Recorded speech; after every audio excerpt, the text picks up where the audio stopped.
Very happy to welcome Orchid Collective back to the Soundfeed studio, lads. Thanks very much for coming into us again. It's nearly exactly a year since you were in last, and I'm sorry, but we didn't bring any cake.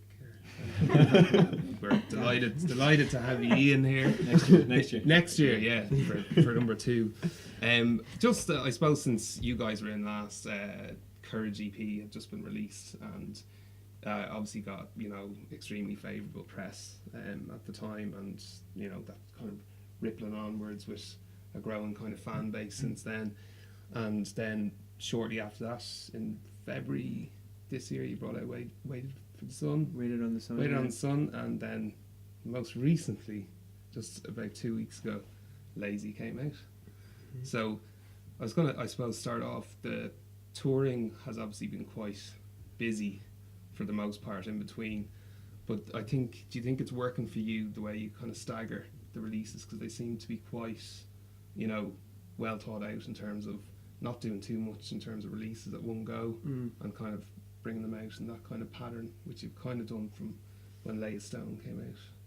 Yeah, well, just it kind of really depended on our gigging schedule more than anything, because after the Courage EP kind of came out, we didn't really have a chance to breathe, never mind think about a new song. It was just like gigging all the time, and then we had this nice little period in February and March where we didn't have any gigs, and then I think that's whenever we kind of started thinking about new ideas, and then I think now after the release of Lazy, we're planning on dripping out a few singles that we've prepared throughout the year. Great. And the, I suppose, recent shows that one of the big ones recently was the Hard Working Class Heroes, and you guys were playing at the Workman's Club. Great performance. Was there anyone else you guys caught over the 2 nights, or even that night, that you particularly enjoyed? Quite a few of the bands in Workman's on the same night. Like AMAC and Bitch Falcon. They're all great. Class. And Monarch Stardom was really good as well. Yeah, it was hard to get into Bitch Falcon at the end.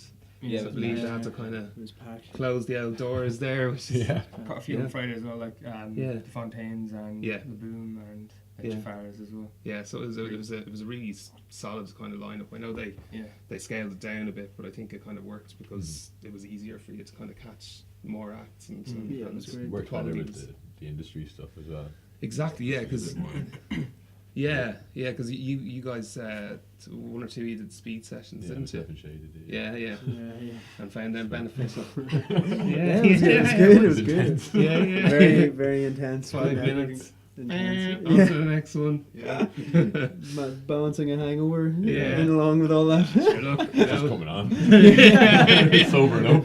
Sorry, what did you say? No, you asked me a question. Everyone was though. Even all the guys were on the speed session. It's at the weekend. They're all being flown over for the weekend. They're all here to have a good time. Exactly. Why not? While the cat's away, all that. I wanted to kind of touch on though, with in terms of, there was a lot of when Courage came out, and the like I said, the positive press you got. Like, I know Hot Press kind of said that you guys are one of the most exciting bands in the last 5 years to kind of share your music with the rest of us. But have you found? Do you have an idea of like what obstacles might be ahead in terms of kind of getting towards like where you see a lot of not a lot, but a couple of Irish bands getting signed to major labels and stuff? Do you have an idea of how you're? I know stars need to align in one sense. There's a bit of luck, but I think we're going to drip feed these next few singles, and I think our goal for 2018 is kind of just to get out of Ireland in a gigging sense, and gig around like the likes of mainland Europe and the UK possibly.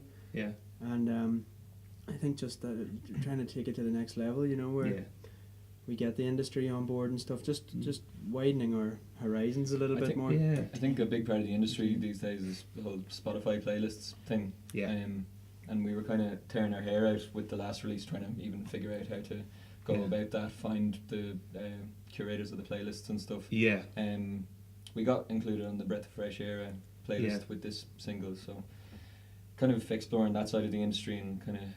It's very and it's very recent as well, isn't it? Because you do see like a lot of bands posting about it, like that they've made a top 10 playlist for the curated ones like you mentioned, and it is a big deal because now we're you can't kind of sniff at the kind of audience potential that you get, you know. Yeah. Well, I mean, if you look at the likes of Dermot Kennedy, Dermot Kennedy, who didn't really have a fan base in Ireland, and you know, he wasn't getting play on radio over here at all, and he just took off on Spotify, and next thing he sold out 2 nights in the Button Factory. Announced the date for the Olympia, and I think he sold that out pretty much straight away as well. Set 3 Arena. Never ends. Yeah, it never ends. Just goes to show the power of Spotify. Like, you know, the old-fashioned way of thinking was radio is how you're gonna cross feeds as well. Exactly. Yeah, and it's kind of it's hard to keep up with things because they are changing so quickly. Like, I mean, we wouldn't have been having this conversation really this time last year. Like, obviously Spotify was in existence, but it was very kind of more a casual thing for kind of music fans. It's really even like looking at the stats since we got on the playlist, like it's like listeners in London and America and Germany, and like it's just a really powerful kind of tool. It's great, and it is like you guys said, it is.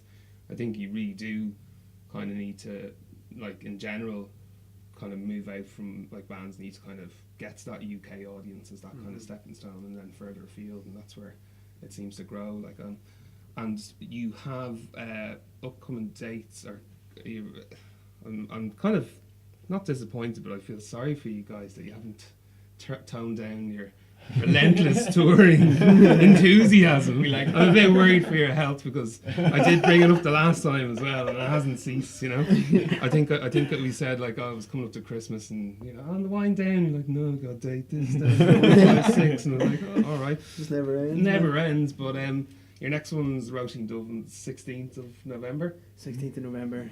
Then Belfast Bar Sub 24th of November, and then the Workman's Club on the 25th of November. And they're all with a Belfast based band called Silences. Yeah. Should be very cool. Really, really cool actually. And then we're down in Limerick and Dingle. Yeah. On the 8th and 9th. 8th and 9th of December, Got a few more gigs that we can't even announce. Just never ends. Just keep an eye on all things Orchid Collective online, and people will find out about it. There's tickets available for that Workman's show on Ticketmaster as well. That's our own headline show, so we're kind of that's the one we're all gearing towards. Yeah. And is there for the Belfast date? Is there ticketed as well? There's tickets. Yeah. That's supporting Silences, isn't it? That's supported. Yeah, we're doing this cool kind of like we're going to headline in Dublin and they're going to headline in Belfast. Cool. So it's an idea that we're pretty excited about. That it'll flip it on its head for the two nights. Yeah, it works. Yeah. Don't go too mad in the Belfast nightlife. On stage, you know, speed sessions return. You know. But danger. Yeah, exactly. But guys, thanks so much again for coming into us. We really, really appreciate it, and best of luck. And the next 12 months we'll be talking about, I suppose, in 12 months' time. The relentless gigging. Spotify will be gone. Spotify will be gone. One of you will have, been at home from exhaustion. And 2 of you will be kind of nearly there. Married. Yeah. With your twins, you know. Oh, we're releasing that. But guys, thanks so much again for coming in. So we really appreciate it. And we're looking forward to sharing out the live performance you just did at Lazy there for us earlier this evening. So thanks very much again. Thank you. Thank you.